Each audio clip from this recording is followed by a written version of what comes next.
Ya, baik, untuk kelompok bisa melanjutkan presentasinya. Dipersilakan.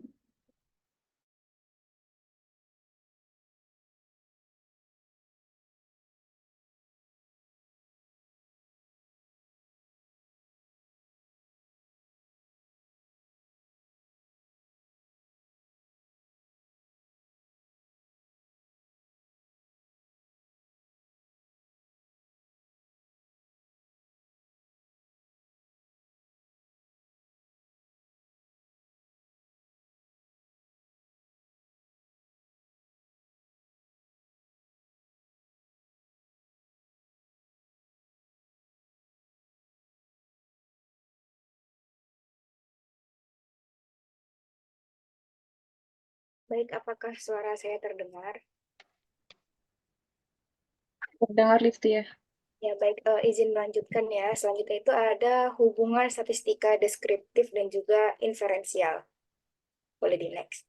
Nah, hubungan dari statistika deskriptif dan inferensial ini, hubungan antara statistika deskriptif dan statistika inferensial menegaskan bahwa fungsi kedua jenis statistika memang berbeda.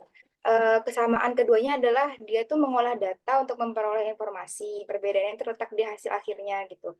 Kalau statistika deskriptif itu dia memberi gambaran karakteristik data dan informasi, sedangkan statistika inferensial melakukan analisis data dan uji data dalam rangka pengambilan keputusan. Statistika deskriptif bertujuan memberikan paparan karakteristik data dan informasi, sedangkan kalau misalnya statistika inferensial dia melakukan analisis dan menarik kesimpulan. Boleh di next? Ya, yang itu.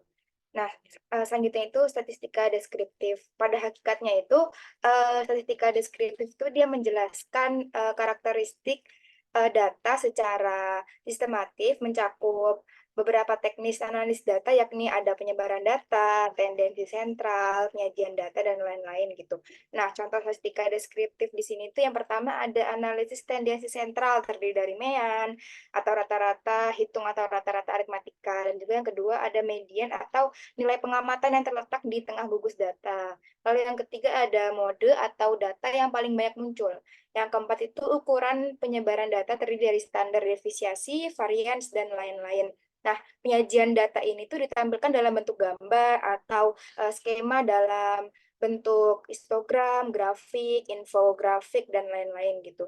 Substansi statistika deskriptif ini adalah dia tuh memberikan paparan terkait rangkuman data dalam bentuk yang mudah dipahami. Terus tujuan utamanya tujuannya juga itu untuk memberi gambaran tentang suatu keadaan berdasarkan data terkumpul gitu yang disampaikan dalam bentuk tabel, grafik, skema, dan lain-lain gitu. Nah, di samping ini tuh ada contoh terkait statistika deskriptif ya. Di sini ada terkait uji penyebaran data, distribusi data, lalu di bawahnya ada terkait penyajian data grafik balok. Terus samping ini juga ada terkait penyajian data infografik gitu. Boleh di next. Nah, selanjutnya ini akan dijelaskan oleh rekan saya. Baik, selanjutnya adalah statistika inferensial. Sesuai dengan definisinya, statistika inferensial tugasnya melakukan pengolahan data, menganalisa data, sehingga bisa mengambil keputusan atau kesimpulan pada populasi. Pada hakikatnya, substansi statistika inferensial bertujuan untuk memberikan kesimpulan karakteristik populasi berdasarkan hasil analisis sampel. Kaidah teknik sampling statistika inferensial adalah teknik probabilitas atau teknik acak statistika inferensial melakukan analisis probabilitas, analisis covariance, analisis korelasi, analisis regresi, uji hipotesis, dan terakhir menarik kesimpulan. Next. Berikut adalah beberapa contoh statistika inferensial. Next. Selanjutnya akan dijelaskan oleh rekan saya. Selanjutnya ada perbedaan statistika deskriptif dengan inferensial. Next, statistika deskriptif itu perbedaannya yang pertama merupakan mode untuk menggambarkan, meringkas, dan menganalisis data secara numerik atau grafis. Terus juga tidak digunakan untuk membuat generalisasi atau inferensi tentang populasi secara keseluruhan. Selanjutnya ada statistika deskriptif dapat digunakan untuk menggambarkan data dalam bentuk tabel, grafik, dan diagram. Lalu, tidak ada pengujian hipotesis yang dilakukan pada statistika deskriptif. Yang terakhir, digunakan pada situasi di mana peneliti hanya ingin mengetahui karakteristik dari sampel yang dianalisis. Selanjutnya akan dilanjutkan oleh rekan saya.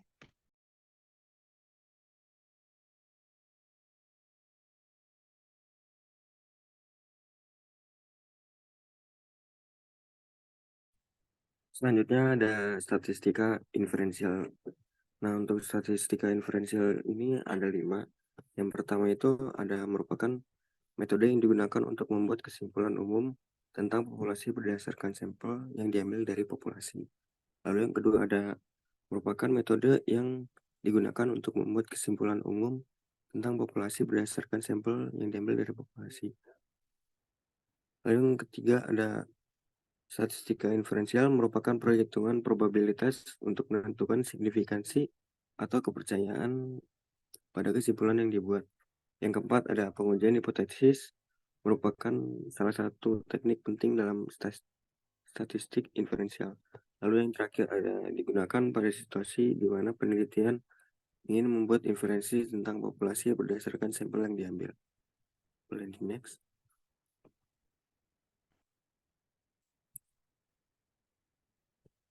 Cukup sekian dari hasil diskusi dari kami. Selanjutnya akan saya kembalikan ke moderator.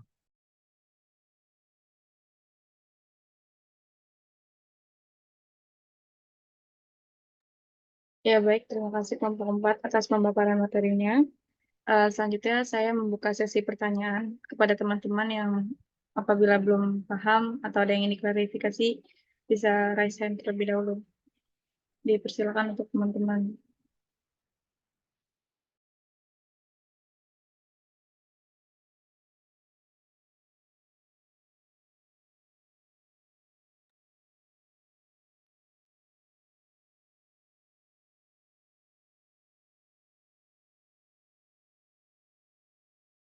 Ya, baik. Di sini sudah ada Tiwi. Untuk Tiwi bisa mengajukan pertanyaannya atau ada yang ingin diklarifikasi. Dipersilakan. Baik, terima kasih moderator. Izin perkenalkan diri, nama saya Dewi Pujiltari. Saya izin bertanya kepada kelompok, apakah dalam satu penelitian boleh memakai 2 jenis statistika? Terima kasih. Ya, baik. Terima kasih Tiwi. Bagaimana kelompok? Apakah sudah jelas? Sudah jelas, Mas. Ya, baik. Untuk teman-teman, apakah ada yang ingin ditanyakan lagi?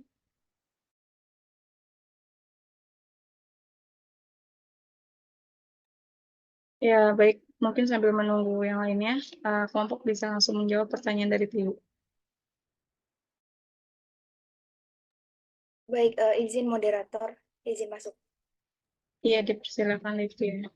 Baik, sebelumnya saya Livia izin menjawab pertanyaan dari Tiwi tadi terkait apakah dalam satu penelitian boleh 2 statistika gitu yang dipakai. Jawabannya itu boleh ya, karena statistika deskriptif itu kan dia menggambarkan karakteristik populasi atau sampel. Nah, nantinya itu didukung oleh statistika inferensial untuk menggeneralisasi dari sampel ke populasi. Nah, sehingga dengan demikian tadi tuh pertanyaan dari Tiwi tentang pemakaian 2 jenis statistika dalam satu penelitian itu boleh. Jadi karena satu penelitian itu bisa memakai statistika deskriptif dan juga statistika inferensial secara bergandengan dalam arti saling mendukung gitu.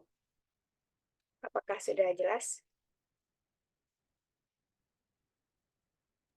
Ya, baik. Terima kasih Livia. Bagaimana Tiwi? Apakah sudah jelas? Baik, terima kasih kelompok, sudah jelas. Baik, terima kasih. Bagaimana teman-teman? Apakah ada hal yang ingin ditanyakan kembali?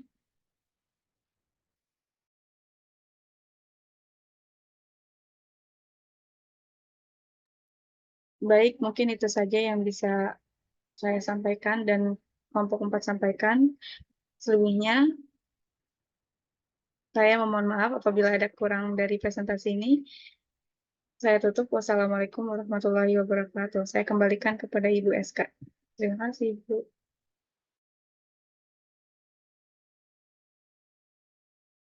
Lupa buka unmute-nya.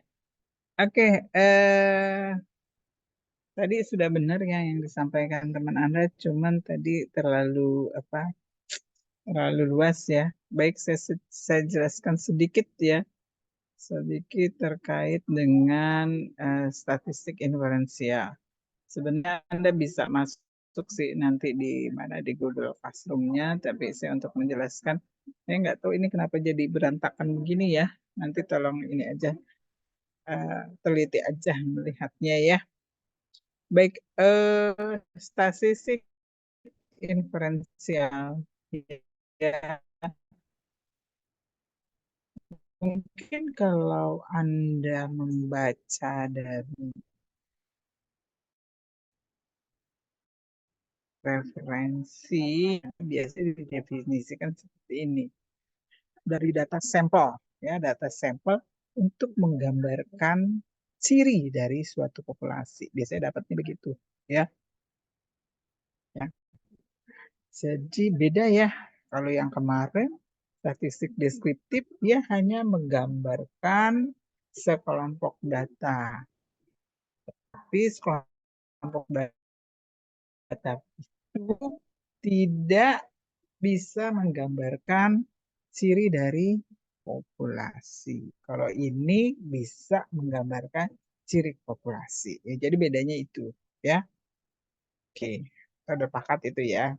Nah, oke. Jadi kalau dalam statistik itu sebenarnya apa ya, Bu?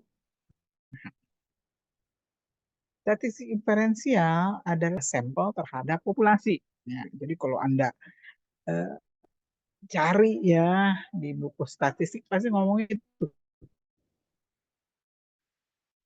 Jadi dia dipakai untuk generalisasi data sampel terhadap populasi.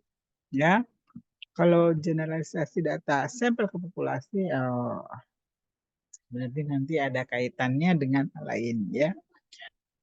Kemudian untuk memberi peluang sejauh mana kebenaran suatu data sampel terhadap populasinya. Makanya untuk melihat kebenarannya, biasanya peneliti menentukan nilai alfa. Nah, untuk nilai alfa ini atau tingkat signifikansi ini, kalau untuk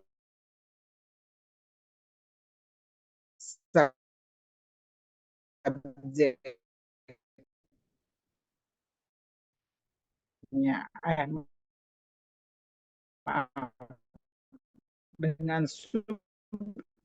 dengan objeknya manusia ya,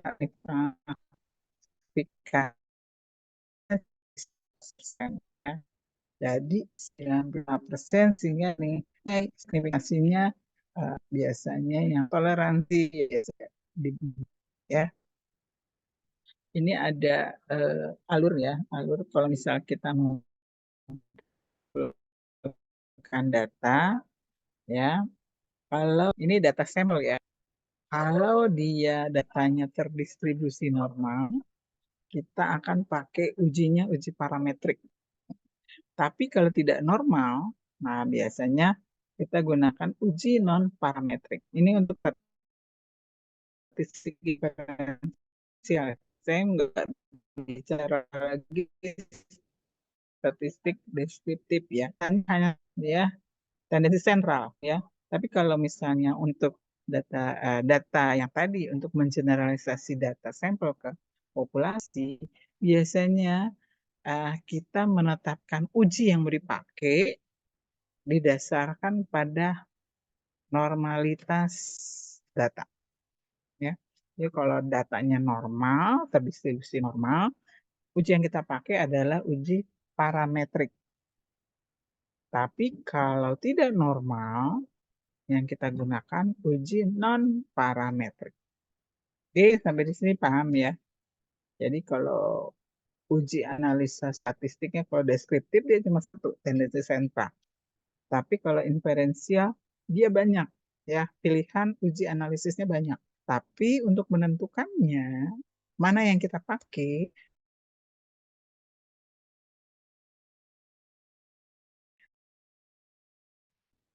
bergantung dari distribusi. Sebelum nentuin nanti pakai uji normalitas dulu ya, Anda menentukan itu distribusi normal apa enggak ya.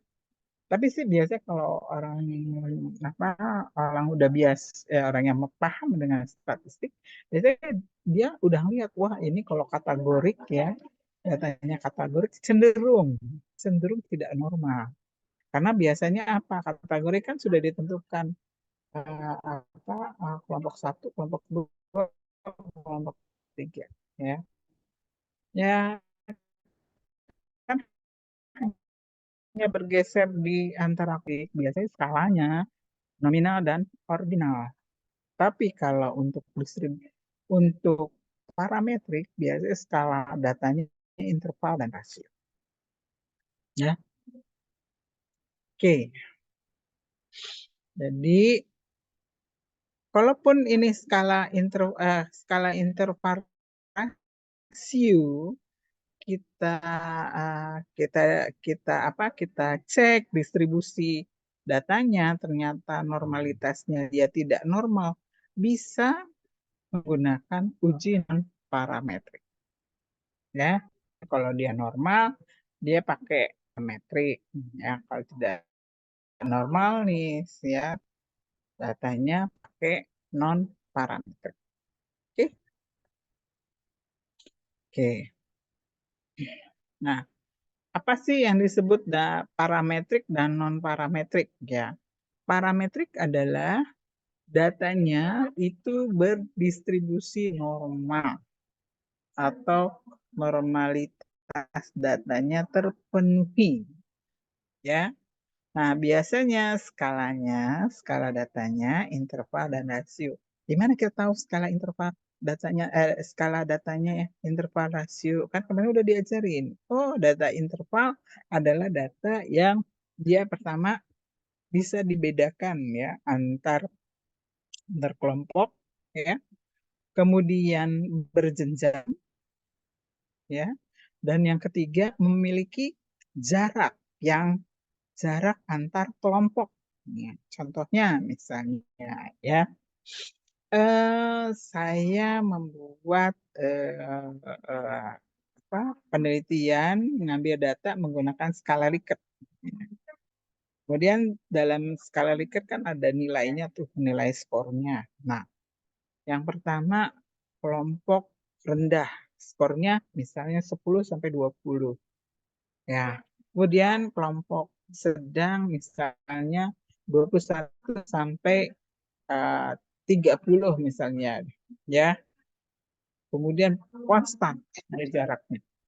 Apakah kelompok yang sedang lebih tinggi dari yang rendah? Oh iya, pasti. Itu kalau disebut interval. Ya. Nah, yang non parametrik datanya tidak terdistribusi secara normal dan biasanya skalanya nominal atau ordinal. Ya. Nah, uji parametrik atau non parametrik digunakan untuk mengetahui hubungan satu variabel dengan variabel berikutnya. Variabel lainnya, ya. Kan kalau data statistik deskriptif kita hanya satu variabel biasanya, menggambarkan satu variabel dari sekelompok data. Tapi kalau sudah menghubungkan antara variabel A dengan variabel B, ini kita gunakannya statistik inferensial ya, pakai uji parametrik atau non parametrik bergantung dari kenormalannya dan skala datanya. Oke, contohnya ya statistik deskriptif ya. Rata-rata usia mahasiswa tingkat 2 nurse adalah 21 tahun. Jelas ya, variabelnya cuma satu, usia. Ya. Kalau yang inferensial, adakah hubungan antara usia dengan misalnya biasanya penyakit-penyakit yang berhubungan dengan usia itu apa ya? Oh, adakah hubungan antara usia dan misalnya IQ? Ya, adakah hubungan? Nah, itu ada dua variabel. Satunya usia, satu lagi IQ. Ya, jadi melihat hubungan. Ya, oke, paham? Oke, saya lanjutkan ya. Nah, kita lihat satu-satu. Statistik parametrik. Statistik parametrik yaitu statistik yang menguji hipotesis. Yang variabelnya terukur. Ya, misalnya contoh, berapa menit rata-rata tayangan iklan di TV. Variabel tayangan iklan dapat diukur, ya. Ukurannya apa? Standarnya menit, ya. Toh, ya. Kemudian untuk non parametrik, ya, statistik. Sebentar ya, saya tutup dulu ya.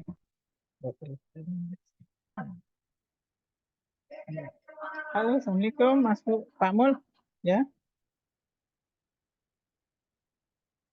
Oh, boleh, lu lagi di situ. Ya, boleh. Boleh satu, nanti gue bayar ya di sini ya. Oke, ya. Ya. Oke, kemudian statistik non parametrik adalah statistik yang digunakan sama untuk menguji hipotesis, tetapi variabelnya tidak memiliki kepastian standar rumah sakit. Variabel kepuasan tidak memiliki standar yang pasti, ya, karena itu sangat subjektif, ya. Ya, biasanya Anda puas nggak? Puas. Puas dalam hal apa?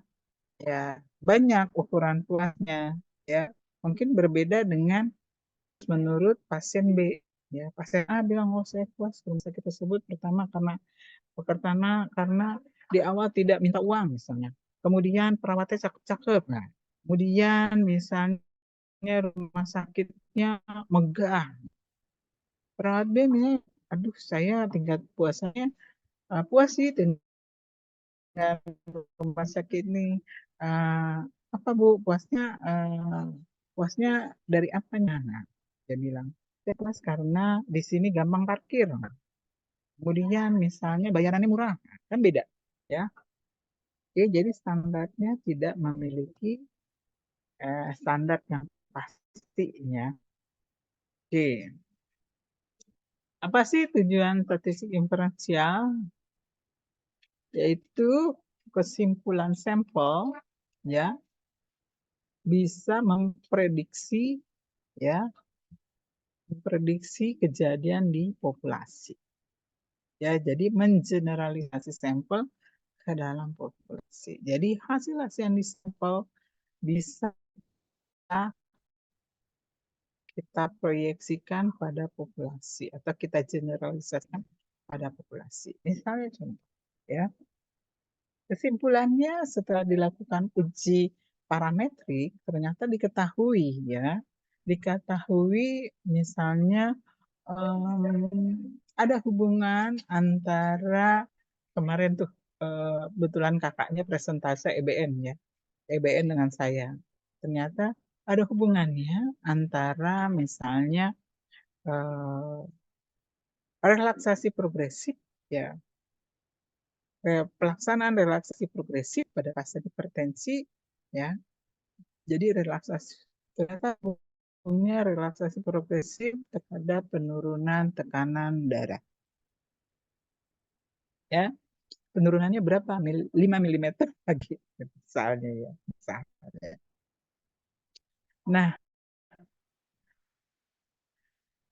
berarti kita bisa mengeneralisasi ya. Ini kan orang hipertensi ya. Bisa nih orang hipertensi di RW X misalnya. Boleh nih nanti kita gunakan, kita dilakukan analisis EBM ya.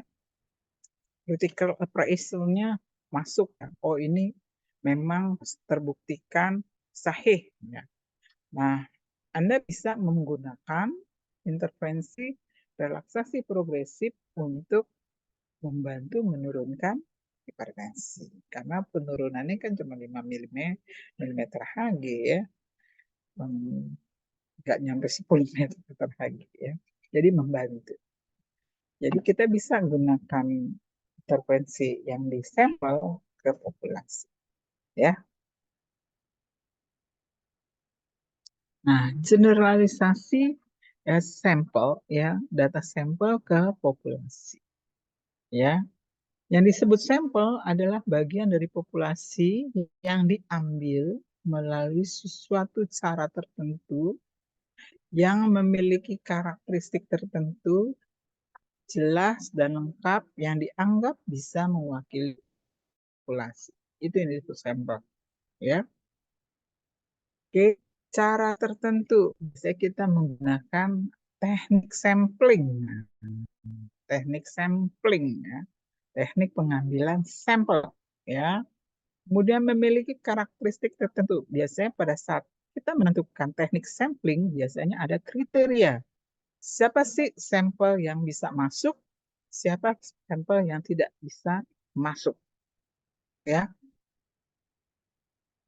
Karakteristik tertentu itu ditentukan dari kriteria inklusi, yaitu tadi inklusi yang sampelnya sesuai atau masuk, dan kriteria eksklusi. Kriteria di mana kita mengeluarkan ya sampel, artinya tidak masuk ke dalam sampel, ya individunya tidak masuk ke dalam sampel, ya. Sedangkan populasi adalah totalitas dari objek atau individu yang memiliki karakteristik tertentu, jelas ya, dan lengkap yang akan diteliti. Ya. Jadi ini adalah kumpulan dari sampel, ya artinya totalitas ya. Kalau sampel hanya sebagian. Oke. Kemudian uji hipotesis ya. Jadi tujuannya tadi 1 generalisasi, 2 uji hipotesis. Hipotesis yang disebut hipotesis adalah jawaban sementara atau praduga ya, yang masih perlu diuji kebenarannya ya. Biasanya kalau Anda melakukan penelitian yang menghubungkan 2 variabel, Anda harus membuat ya pernyataan hipotesis. Buat hipotesis ya. Jadi hipotesis adalah praduga dari peneliti terhadap hasil yang nanti harus diuji. Misalnya tadi ada kakaknya yang nulis skripsi seperti ini. Pak, tadi Bu Nelly itu ke saya ya. Penelitiannya mengenai hubungan ya peran keluarga ya dan tingkat pengetahuan terhadap tingkat kepatuhan minum obat pada klaim TBC. Kan menghubungkan ya, menghubung. Dia harus membuat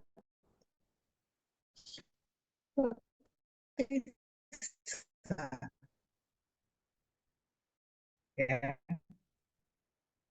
Hipotesanya ada dan tingkat pengetahuan terhadap kepatuhan minum obat pasien TBC. Jadi harus membuat pernyataan atau praduga ya, praduga atau jawaban sementara yang nanti harus kita uji melalui uji statistik. Ya. Nah, jenis hipotesis itu ada 2, HA0 dan HA.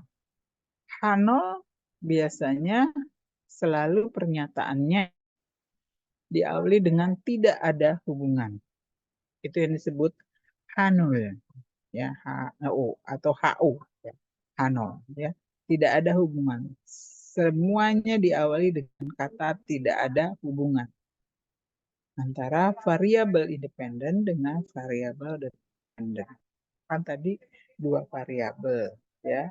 Jadi kalau independen dia variabel bebas. Dependen variabel yang terikat, ya. Nah, kayak tadi hubungan antara dukungan keluarga dan tingkat pengetahuan terhadap kepatuhan minum obat. Nah, kepatuhan minum obat kita anggap sebagai variabel dependen. Karena variabel tadi dipengaruhi oleh dua variabel lainnya, yaitu dukungan keluarga dan tingkat pengetahuan. Ya, secara teori kita tahu itu. Ya. Nah, H0 selalu ada pernyataan yang selalu diawali dengan kata tidak ada hubungan. Sedangkan HA atau hipotesis alternatif selalu diawali dengan kalimat ada hubungan. Ya, diawali dengan kata ada hubungan antara variabel independen dan variabel dependen. Ya. Nah,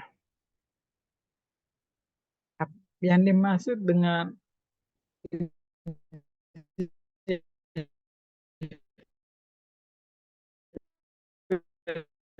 hipotesis itu apa? Ya, sebenarnya uji hipotesis adalah tidak signifikan, ya, hubungan antara dua variabel. Ya, jadi mau lihat signifikannya hubungan nggak atau tidak, ya, variabel ini saling berhubungan nggak, ya, mau lihat itu, ya. Menentukan signifikan atau tidak itu bergantung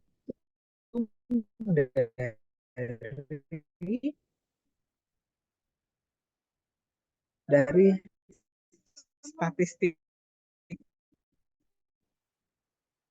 uji statistik atau teori. Saya contohkan di bawah, ya. Ya. Oke. Nah, untuk uji hipotesa, ya. Nah, ya ini ya nanti ya. Nah, untuk uji hipotesa yang diawali dulu dengan membuat hipotesi 0 atau hipotesi 1 atau HA, ya. Kita buat alternatif hipotesis, ya. Kemudian menentukan ujinya, ya. Ujinya misalnya yang bisa digunakan antara lain uji T, ANOVA, uji Z, dan segala macam, ya. Kemudian menentukan signifikansi tabel, ya. Yang pertama kita lihat ada tingkat kepercayaan, derajat kebebasan atau degree of freedom, ya. Biasanya bergantung dari metode yang kita pakai dan jumlah sampelnya, DF-nya, ya. Nah, kemudian jumlah sampel yang ada, ya. Ini untuk menentukan statistik di tabel. Biasanya untuk uji-uji tertentu kita menentukan signifikasinya menggunakan tabel. Tapi bisa juga menentukan dari statistik hitung, ya. Kita melakukan analisis langsung. Pengerjaannya biasanya menggunakan aplikasi, ya. Oh, ini keluar, ya. Keluar nggak, Neng? Izin Tadi ini. saya pijit apa keluar kayaknya, ya. Ini, ya.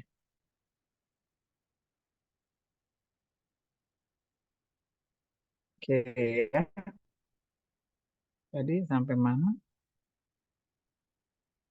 Oke, ya. Bisa kita lakukan langsung analisis, ya.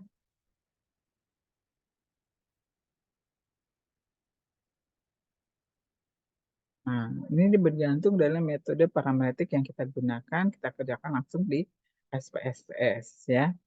Kemudian mengambil keputusan, ya, mengambil keputusan setelah nilai hasil hitung dengan nilai hasil statistik tabel, ya, itu dibandingkan, ya. Kalau misalnya harusnya nilai hitung itu harus lebih kecil daripada nilai statistik tabel, ya. Nanti contohnya pada saat Anda melakukan uji Pearson ya atau uji Z. Nah, itu biasanya kita pakai tabel untuk menentukan signifikan atau tidak ya. Tapi untuk uji-uji yang lain biasanya kita hanya melakukan dengan menentukan uji hitung ya. Kita hanya membandingkannya dengan parameter kita. Contoh ya. Contoh tadi ya. Kira-kira nah ini ada penelitian dia mau menguji ya, menguji perbedaan penurunan tekanan darah dari antara obat A dan obat B. Nah, ini penelitiannya eksperimen ya. Eksperimen. Jadi ada dua kelompok orang, dua kelompok sampel ya. Sampel 1 dikasih obat A, sampel ya, sampel 2, kelompok sampel B, kelompok 2 dikasih obat B. Nah, mau dilihat nih, efektif mana? Mana yang lebih efektif ya antara obat A dan obat B. Nah, didapat ternyata obat A hasilnya setelah diminum oleh sampel kelompok A, ternyata turun tekanan darahnya ya, 30 mm Hg. Sedangkan obat B itu turunnya 32 mm Hg. Ya. Kemudian dilakukan uji. Uji ya. Uji signifikan. Ternyata lihat p-value-nya 0,003. Padahal p-value untuk penelitian pada manusia adalah 0,05. Berarti kan lebih kecil. Ya, p-value hasil penelitian lebih kecil dari p-value penelitian yang ditetapkan untuk untuk penelitian di manusia. Berarti signifikan nggak? Signifikan, ya.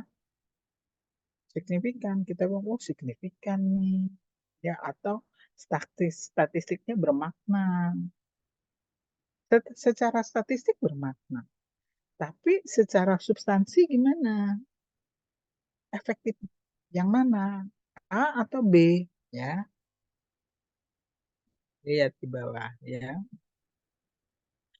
Ya, ternyata perbedaan 2 mg ya dari obat B ya itu tidak bermakna kalau dilihat dari penurunan tekanan darah. Ada perubahan signifikan nggak ya gejalanya? Orang yang turun 30 mm Hg dengan orang yang turun 32. Ternyata nggak ada beda ya, nggak ada beda gejala. Jadi bisa saja dari substansi tidak bermakna, tetapi secara statistik bermakna. Itu ya. Jadi bukan berarti kalau statistik bermakna, substansinya juga otomatis bermakna. Enggak. Ya. Kadang-kadang statistik bermakna, substansinya tidak bermakna. Ya. Ini nanti kecerdikan dari peneliti menuliskan di dalam pembahasan. Ya. Kejelian dia untuk memaparkan di dalam pembahasan hasil biasa dari penelitian. Oke. Untuk prosedur uji hipotesis ya, HO kan tadi tidak ada perbedaan, HA ada perbedaan ya. Jadi kita yang pertama adalah menentukan dulu hipotesisnya, hipotesis HO atau H0 dan hipotesis HA. Setelah ditentukan hipotesisnya, kita lakukan pilih uji statistiknya ya untuk melihat nilai signifikansi ya kebermaknaannya. Nah, uji statistik dilakukan ya untuk melihat hubungan, kemudian tentukan batasan tadi ya, batasan p-value-nya kita tentukan, p-value-nya 0,05 ya.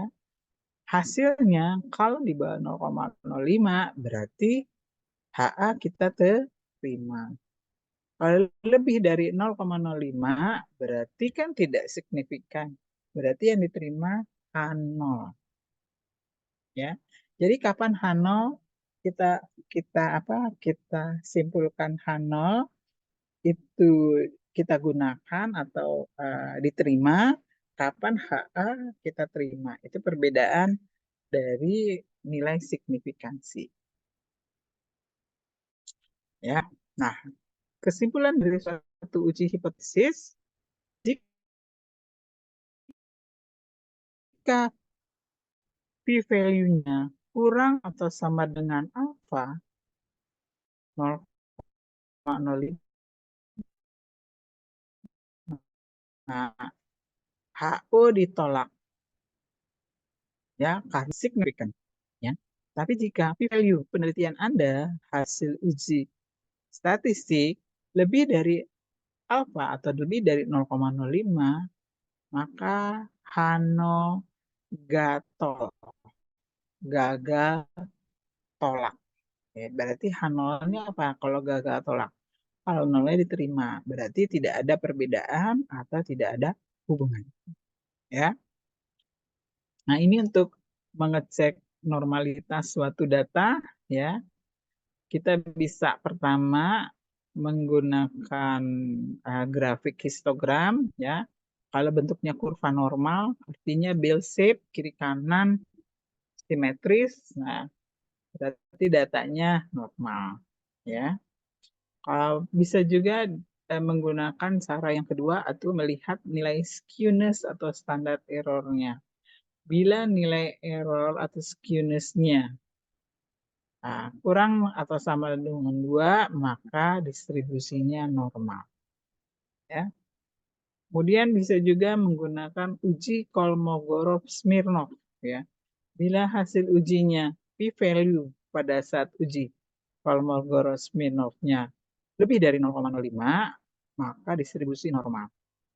Namun uji Kolmogorov-Smirnov ini dia sangat sensitif terhadap sampel, jumlah sampel. Maksudnya apa? Maksudnya kalau jumlah sampelnya besar, dia cenderung signifikan, ya.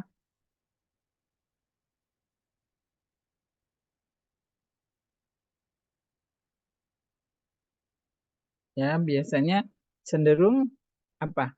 Cenderung biasanya p-value-nya di bawah 0,05. Jadi jadi cenderung tidak normal, ya, kalau pada jumlah besar, ya. Jadi biasanya Kolmogorov ini dipakai untuk data yang kecil datanya, ya.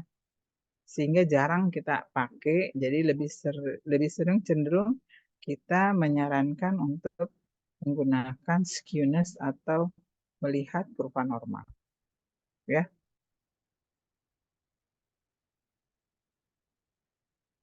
Nah, ini uji-uji statistik yang bisa digunakan pada statistik inferensial, ya. Kita lihat dari skalanya, kalau misalnya skalanya interval rasio pada 2 sampel, ya, itu bisa gunakan t-test, ya, untuk melihat korelasi atau hubungan, ya. Bisa t-test independen, bisa menggunakan sign test, ya, atau juga bisa Wilcoxon, ya, tes Wilcoxon jika kita melihat korelasi 2 sampel, ya. Kalau hanya 1 sampel, ya, atau independen, ya. Jadi beda 2 sampel tapi berbeda, ya, berbeda. Contohnya gimana sih 2 sampel berbeda? Kalau t-test independen pada 2 sampel, ya. Jadi contohnya satu adalah kelompok yang diberi intervensi, ya. Kelompok kedua kelompok yang tidak diberi intervensi, ya, dilakukan pada 2 sampel yang berbeda. Jadi Anda bisa melihat hubungan antara kelompok yang diberi intervensi hubungannya dengan kelompok yang tidak diberi intervensi. Kalau korelasi dua sampel, korelasinya dua sampelnya sih satu, tapi penilaiannya dilakukan 2 kali, ya, quality test, ya. Nah, untuk independen di ordinal, ya, untuk non parametriknya Anda bisa pakai Mann-Whitney atau pakai Kolmogorov-Smirnov juga bisa, ya. Nah, kalau skalanya nominal, ya, kalau korelasi kita pakai McNeman, tapi kalau sampelnya independen kita bisa pakai Fisher-Echter atau pakai Chi-square, ya. Ya, maksudnya sampelnya lebih dari 2 sampel, ya. Kita untuk melihat korelasi, kalau skalanya rasio interval kita bisa pakai ANOVA, ya. Kalau independennya sama juga kita bisa gunakan ANOVA. Kalau ordinal bisa pakai Friedman. Kalau misalnya korelasi, kalau independen kita bisa Kurzweil-Wallis, ya. Untuk sampel ini misalnya nominal kita pakai kayak kuadrat, ya. Untuk